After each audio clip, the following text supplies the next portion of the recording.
Dr. Wu, can you hear me? I can hear you, yes. Okay. You talked a lot about numbers and statistics during your direct examination, right, Dr. Wu? Yes. And those statistics are based on correlation between individuals in the sample set and the negative behaviors such as incidences of violence and impulsivity that you discuss in your direct, right? Yes. Now, those correlations don't establish a guaranteed behavioral outcome, right? No, they point to increased probability, but there's not a definite 100% certainty. Sure. And Mr. Nealy still has free will and the ability to manage his behavior in some way, right? He certainly has free will, and he certainly has some ability to manage his behavior. Now, you came to those numbers based on, or the brain injuries you said you identified in the scans in this case, right? Yes. Now, you didn't conduct any of those scans yourself, did you? No. And you were not present at the time that any of those scans were conducted either, right? No. And you have to rely on the assumption that the scans were performed properly because no one has told you that they were not, correct? That's the standard protocol in the field. But yes, I'm relying on the standard protocol in the field. Okay. And you have to assume that the scans actually came from Shelby Nealy because that's what you were told as well, right? Well, you can check the metadata. The metadata indicates his name. And so unless someone wrote his name in the metadata, I think that, which I think would be highly unlikely in a professional setting, I think feel really reasonably confident that it's his. Sure, but you don't have any personal knowledge one way or the other, right? I mean, I wasn't personally there. I didn't see the tech type his name in, but that's correct. Now, as far as you were aware, none of these scans were reviewed by a radiologist who identified anything, were they? I'm not aware. I haven't seen any other reports. Okay. So you made They may have been reviewed. If they were, I haven't seen those reports. Okay. You made all the impressions of these scans yourself, right? That's correct. And you would agree that medical scans alone cannot establish a medical diagnosis, right? That's correct. You can't make a diagnosis from just scans by itself. Okay. Now, the practice of medicine is divided into a number of different specialties, right? Yes. And you are a board-certified psychiatrist, correct? That's correct. And what body manages or administers board certification for psychiatrists? I think it's the American Board of Psychiatry and Neurology. Okay. And that board certification itself is an important professional milestone, right? It is. Can you explain the process that you went through to become board certified in psychiatry? Well, I completed a residency that made me board eligible, and then I completed a written examination, and I did a practical clinical evaluation in front of a panel of judges. And so after you completed the residency and training, that evaluation that you referred to, that would be testing to show your knowledge in the area, right? That's correct. And the board certification process is the process through which the medical community verifies the knowledge and expertise of a medical doctor in a particular specialty, right? That's correct. Now, after that, you said you worked as a professor at the same school you attended until you retired approximately a decade ago and became a professor emeritus, correct? That's correct. Okay. And you have described yourself as a neuropsychiatrist at times. That's correct. But there is no board certification process to certify your knowledge in neuropsychiatry specifically, right? Not that I'm aware of. Okay. So there is no testing or any process through which an impartial board or group of any kind verified any specialized knowledge in that field, correct? Not that I'm aware of. So in reality, any psychiatrist who fancies himself a neuropsychiatrist could simply call himself that, perhaps because he finds it more impressive or that's the area he finds interesting, but there isn't anyone to certify a sufficient knowledge base for that, correct? That's true. Now, there is such a process for neurology, right? There is a posture neurology, that's correct. Okay. And the board certification process is, in fact, also granted through the same Board of Psychiatry and Neurology that granted your board certification, correct? That's correct. And you have not gone through the process to become a board-certified neurologist, right? That's correct. Now, there is some overlap between psychiatry and neurology, which is why it's a joint board. So psychiatry has a significant chunk of neurology, and neurology has a significant chunk of psychiatry. Now, there's also a similar process for radiology, right? There is. And throughout the course of your career, you never became a board-certified radiologist, did you? No, I've never been a board-certified radiologist. Okay. And would it be fair to describe radiology as the branch of medicine that uses imaging and technology to diagnose and treat disease? Yes. And so, to be clear, you are not board certified in the branch of medicine that uses imaging and technology to diagnose and treat disease then, right? That's correct. But despite that lack of certification, you were the person who examined the scans in this case, and the impressions you made of the images are how you drew your conclusions, right? Can you repeat the question? I didn't quite hear what you were asking. Despite your lack of certification in that specialty, you are the person who made the impressions in these scans so that you could draw your conclusions, correct? That's correct. Okay. And you never conducted a medical examination of Mr. Nealy yourself, right? That's correct. In fact, you have never even spoken to Mr. Nealy. Is that true? That's correct. And you did not interview other people in relation to this case either, right? I did not interview anyone else. I read a lot of transcript, but I didn't interview anyone. Okay.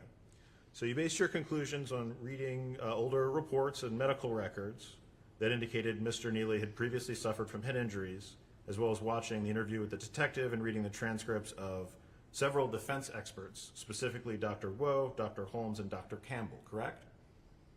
That's correct. Now, you mentioned that you had started your initial analysis first, but you didn't render any conclusions until after you had reviewed all that material, right? That's correct. Now, a complete review of Mr. Nealy's history and behavior is important to the diagnosis process, right? It is.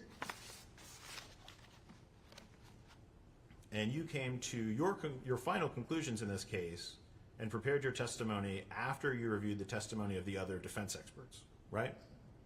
That's correct.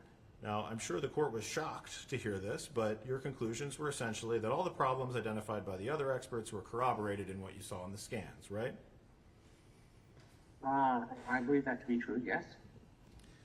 And based on that, you did some mathematical calculations and alleged that the problems, that the alleged problems come to a likelihood that each of the injuries would affect Mr. Nealy's behavior in some specific way, right? Yes. And in your review of all this, you noted that there was an incident where Mr. Nealy attacked and strangled his first wife, and that reinforced your conclusions, right? Yes, it seems like from what I read that occurred after his first head injury. And that would have been on slide 11 of your presentation, where you noted that Mr. Nealy suffered the head trauma on December 16th, 2012, right? That first head trauma? Okay. Right. And you indicated on that slide that there was evidence that Mr. Nealy became more violent after the head injury, and you pointed to the episode where Mr. Nealy had beaten and strangled his first wife because she said, "Don't smoke marijuana around the baby," right? Yes. Where did you get the date for that incident? It was in one of the records I reviewed. I mean, I can dig it up, but I don't have it in memory. Would it surprise you to learn that the records, the medical records that you were provided, actually show the incident where Mr. Nealy beat and strangled his first wife occurred on October 27th, 2012, not 2013 as you put on your slide?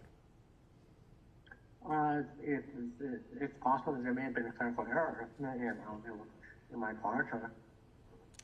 So those same medical records that are already in evidence in this case indicate that that incident happened 2 months before Mr. Nealy's noted head injury.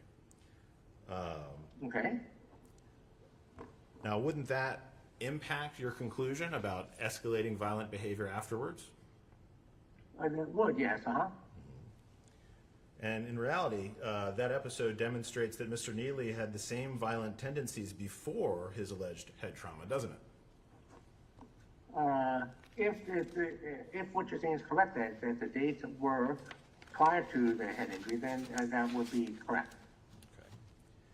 And that is, of course, the opposite of the conclusion you drew on the slide about the evidentiary value of that incident in your presentation, correct? That's correct. Okay. Now, the conclusions that you drew in this case are based on statistical calculations that the computer made based on the information provided, right? Yes. Okay. And the input for those findings are based on your readings from the scans in this case, right? Yes. And those statistics are generated based on statistical samples that are compiled and maintained on the computer, right? Yes. And then the computer does the math for you based on what you've entered in, correct? Yes.